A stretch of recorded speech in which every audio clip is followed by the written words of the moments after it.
Hi, my name's Alan Sao, and I help students master AP Physics 1. Today I actually want to talk to you about what I think is a problem with the physics curriculum overall.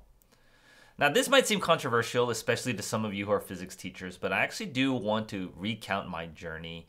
A lot of people have asked me, how am I so good at physics? How have I gotten so good at solving problems? And let me tell you, I did not jump straight into AP Physics 1. The way I learned physics was I took an honors physics class, then I took AP Physics B, then I took a college physics class. And it wasn't until the college physics class that I actually knew how to draw a free body diagram correctly.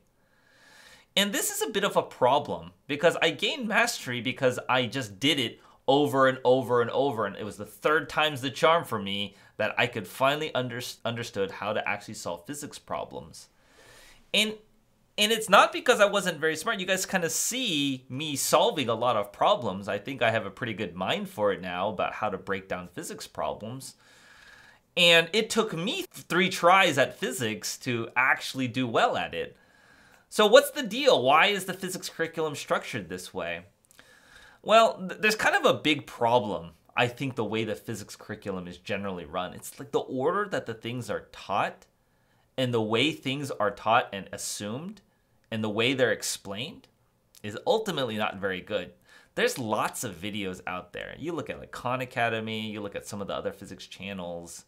Some of the problems is they focus a lot on concepts, and then when it comes to actually solving problems, you're just expected to practice and figure it out. And you can figure it out eventually. You do enough practice problems, you're diligent enough, you'll get it. Don't get me wrong. That's kind of what I had to power through, was power through doing problem after problem until it finally connected. But it's a very slow and it's a very inefficient way. And it's much more common for you all to be taking physics earlier and to have a good mastery of it at an earlier stage. I actually think it's important. I actually don't think for mechanics it should take that many years for you to actually get a mastery of it. So it's actually a bit of a problem with the way it's taught, honestly.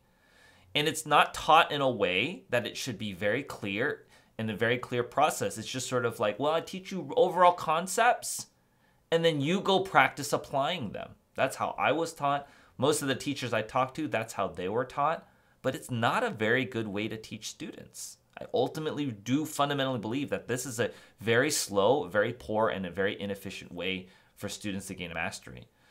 So what's the better way is that, of course, they're going to get better with practice. Students will get better with practice as they do more problems. There's no question they practice, but they need much more direct instruction, much more direct explanation of how to break down problems, of how to draw a free body diagram.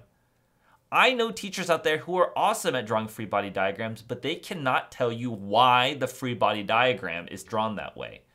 Because when they do an inclined plane, they just say like, well, that's just how we do inclined planes. Because they've done so many problems, they have experience drawing the free body diagram, but they don't actually understand why the free body diagram is that way, just that this is how we draw free body diagrams. And that's ultimately the problem in the curriculum, is that the knowledge is expected to be experiential. That means once you've done a certain number of problems and you've seen enough scenarios, you will know how to do it. But that doesn't work. If I give you a challenging problem, a difficult problem, it's not going to work because you will not have experienced or been subject to that kind of problem before. So there's this feedback mechanism, is you've got to practice to get better. But you don't know what to practice to get better, so you struggle along. And then for students like me who are actually pretty good at physics and naturally bent towards physics, it still takes 3 classes before you have a good handle on it. So instead, what we have to be doing, what we have to be focusing on, is how do we get that knowledge? What are the rules? What is the process? This is why I tell you to focus so much on process. What is the process to draw a free body diagram? What is the process when you have an object moving in circular motion? What is the process when 2 objects are colliding or things are exploding or things are moving across?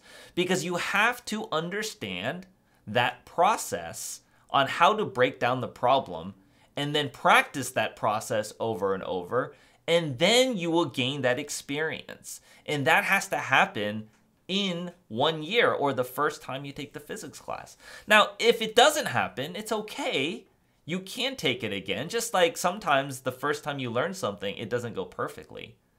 But we have to be able to set up, even the brightest students need to be set up for success by having the correct instruction and the correct way to break down problems so that they don't flounder like I did a little bit, like floundering through classes until I finally got it the third time around. We got to try to get it as many students as we can to get it the first time around. I think that's totally doable with the right process and with the right setup. But I'd like to hear your input. Comment below and tell me, what was your AP Physics 1 experience like? And did you go on to take other physics classes, and did that help you master it later on?